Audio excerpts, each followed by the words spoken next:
Hello नमस्कार मरहबा अस्सलाम वालेकुम। This is Afroz Rabbani and you watching Rabbani blogs. तो दोस्तों फाइनली आप लोगों की फरमाइश पे हम आज ये वीडियो बना रहे हैं जिसमें आप लोगों ने बहुत सारे सवाल भेजे थे कि आप एक ऐसा वीडियो बनाओ सऊदी अरब के रिलेटेड, ताकि लोगों को पता चले कि आखिर सऊदी अरब जाने के बाद क्या क्या दिक्कतें होती हैं। क्योंकि आज मैं ज़्यादातर दिक्कतों के ऊपर बात करूँगा।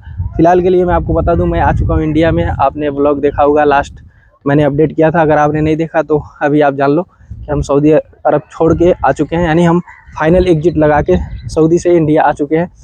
और मैं आपको इसी बारे में बात करने वाला हूँ कि आखिर हमें एग्जिट क्यों आया। ठीक है, बहुत सारे लोगों का सवाल यही था कि भाई आप सऊदी अरब क्यों छोड़ रहे हो। ठीक है, तो आज हम सोचे कि बात कर लेते, क्योंकि लगभग 1 महीना होने वाला है मुझे सऊदी अरब से आके, और मैंने बहुत कम अपडेट डाला हुआ था। तो बात ऐसी थी कि अचानक से सब कुछ हो गया। मेरा 30 मई का टिकट था सऊदी एयरलाइंस का, और आपको मैं यहाँ पे एक अपने सऊदी एयरलाइंस का जो टिकट था उसका स्लिप भी लगा रहा हूँ, आप देख सकते हो। फ़िलहाल के लिए फ़्लाइट कैंसिल हो चुकी है क्योंकि मैं इंडिया में हूँ, और हम इमरजेंसी में आए सऊदी अरब से इंडिया, और बस एक छोटे से झगड़े की वजह से। तो अगर आप सऊदी अरब जाना चाहते हो किसी भी काम में, तो आपको ये चीज़ जानना ज़रूरी है कि आखिर कहाँ तक गिर सकते हैं लोग। ठीक है, हम लगभग 8.5 साल काम किया है सऊदी में, और उसका सिला ये मिला कि बस 2 महीना रह गया था। मैं जब भी एग्जिट ही आ रहा था, मैंने उनसे बोला कि मुझे अब काम नहीं करना है, मेरा दिल भर गया सऊदी अरब से। लेकिन फिर भी उन्होंने ये बोला कि नहीं, आपको इमरजेंसी में जाना ही पड़ेगा। ज़्यादा बात नहीं हुई हमारी, बस किस लिए झगड़ा हुआ, किस लिए लड़ाई हुई, मैं आपको बस यही बताने वाला हूँ। बाकी की वीडियो ये सीरीज़ में आएंगी, जिससे आप लोगों को बहुत सारी चीज़ें हम बताएंगे कि क्या आपको करना है, क्या नहीं करना है, और क्या आपके राइट्स होते हैं। यानी कुछ लोगों को ना ये सारी चीज़ें नहीं पता होती है। मेरे बहुत सारे दोस्त लोग बोले कि भाई आप जिस तरह से गए हो, मतलब एक सेलिब्रेशन था हमारे दोस्तों के बीच में कि भाई क्या कर दिया इसने, जबकि हमें इन सब रूल के बारे में पता ही नहीं था। बहुत कम लोग जानते हैं कि वर्कर राइट्स होते हैं वो क्या होते हैं। बहुत सारे लोगों को ये भी नहीं पता है कि अगर हम हाउस ड्राइवर में जाते हैं तो हमारे क्या राइट्स होते हैं, जो हम कंपनी में जाते हैं हमारे क्या राइट्स होते हैं, अगर हम हाउस वर्कर में जा रहे हैं तो हमारे क्या राइट्स होते हैं। तो ये सारी चीज़ों के बारे में हम धीरे धीरे बात करेंगे, खुलासा करेंगे, और आपके राइट्स हम समझाएंगे कि क्या क्या चीज़ें होती हैं, क्या क्या हमें मिलनी चाहिए। ये सारी चीज़ें हम आपको बताएंगे। तो फिलहाल के लिए मैं आपको ये बताने वाला हूँ कि हुआ यूँ, रमज़ान चल रहा था और ईद से 1 हफ्ता पहले हमारी मैडम से थोड़ी सी झड़प हो गई, बहुत छोटी सी बात के लिए। कि एक पिंजड़ा था जिसमें कुत्ते बिल्ली लोग पाल के रखते हैं। ठीक है, तो उस पिंजड़े को सफाई करना था। तो मैंने बस इतना ही बोल दिया कि मैं ये नहीं करूँगा, क्योंकि मैं गाड़ी चलाने आया हूँ, मैं आपका घर धो देता हूँ, मैं आपके वो सारे काम कर देता हूँ, लेकिन ये काम नहीं करूँगा क्योंकि मैं गंदगी साफ़ करने के लिए नहीं आया हूँ। बस इतना ही हमने बोला। तो उसने मेरे कफ़िल को बोल दिया, और कफ़िल आया हमारे पास, बोला कि तुमको मैडम से लड़ाई नहीं करनी चाहिए थे। मैंने तो बस इतना ही बोला, मैंने अपनी हक के लिए लड़ा कि मैं ये काम नहीं करने आया हूँ। मैं आया हूँ अपनी जो गाड़ी चलाना हो गया, ठीक है, भले दूसरे का काम करवाएं।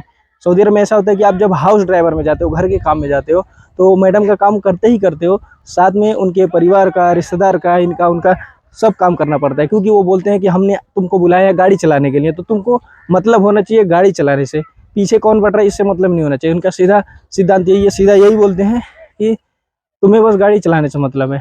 ठीक है, तो ये सारी चीज़ें हैं। तो मैंने बस इतना ही बोल दिया कि मैं ये काम नहीं करूँगा। ठीक है, कचरा हो गया, सारी चीज़ें मैं फेंक दूंगा, लेकिन ये काम नहीं करूँगा कि हम गंदगी साफ़ करें।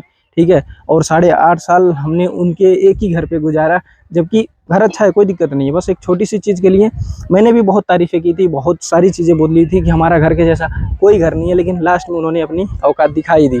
तो बस यही है कि मैंने बोला कि मैं नहीं साफ़ करूँगा। उसने कपिल को बोला, पता नहीं क्या क्या घर में जाके बात हुई।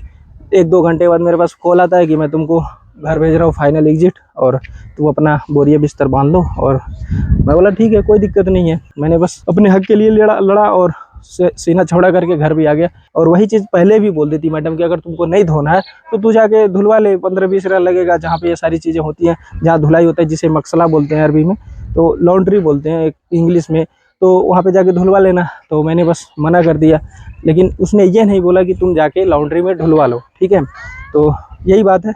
मैंने लास्ट में उनके सारे काम किए, और जितने दिन की हमने काम किया था, जितना हमारे उस महीने में निकल रहा था, हम वो सारी चीज़ें करने के बाद, अपना हिसाब किताब कराने के बाद मैं घर पे आ गया, और मैं बहुत खुश हूँ। फिलहाल के लिए जाने का कोई प्लान नहीं है, मैं आपको ये बता देता हूँ। अभी 4-5 साल से पहले मैं कहीं जाने वाला हूँ। उम्मीद है कि दोबारा जाना भी ना पड़े। तो अगर आप कभी भी जा रहे हो विदेश में काम करने के लिए तो अपने राइट के लिए ज़रूर लड़ो। अगर फिर भी आपको लग रहा है कि हमारे अंदर उतनी हिम्मत नहीं है तो एम्बेसी का सहारा लो, क्योंकि एम्बेसी में काम होता है, स्लो होता है। इंडियन एम्बेसी थोड़ी धीरे है लेकिन होता है काम, ठीक है। तो बहुत लोग डरते हैं कि एम्बेसी में जाएंगे काम नहीं होगा। काम होता है जब आप लड़ाई करोगे अपने हक के लिए तब। तो उम्मीद करता हूँ आज के लिए बस इतना ही है। अगर आपको अगली वीडियो चाहिए तो कमेंट में बताओ और लिखो कि इस पे और डिटेल में मैं वीडियो बनाऊँ, क्या क्या चीज़ें करनी चाहिए, क्या नहीं करनी चाहिए, क्या हमारे राइट्स होते हैं, क्यों हमें सऊदी अरब जाना चाहिए और क्यों नहीं जाना चाहिए। सारी चीज़ें हम आपको बताएंगे। बस ये सीरीज स्टार्ट हुई है और बहुत सारी वीडियो आने वाली हैं। तो उम्मीद करता हूँ आपको यहाँ तक देख के अच्छा लगा, और अच्छा लगा तो लाइक करिए, चैनल को करिए सब्सक्राइब, बेल आइकन दबा दीजिए। और क्या बताऊँ, फाइनली मैं इंडिया में हूँ और मेरा बहुत मन है कि आप लोगों से मिलूँ, लेकिन फ़िलहाल के लिए कम्युनिटी छोटी है। तो ज़्यादा से ज़्यादा लोगों को शेयर करेंगे ताकि हमारी वीडियो और भी लोगों तक जाए, कम्युनिटी बड़ी हो, फिर हम आप लोगों से ज़रूर मिलेंगे। फाइनली मिलते हैं नेक्स्ट वीडियो में। तब तक के लिए आप अपना ख्याल रखें, अपने परिवार का ख्याल रखें। Good bye.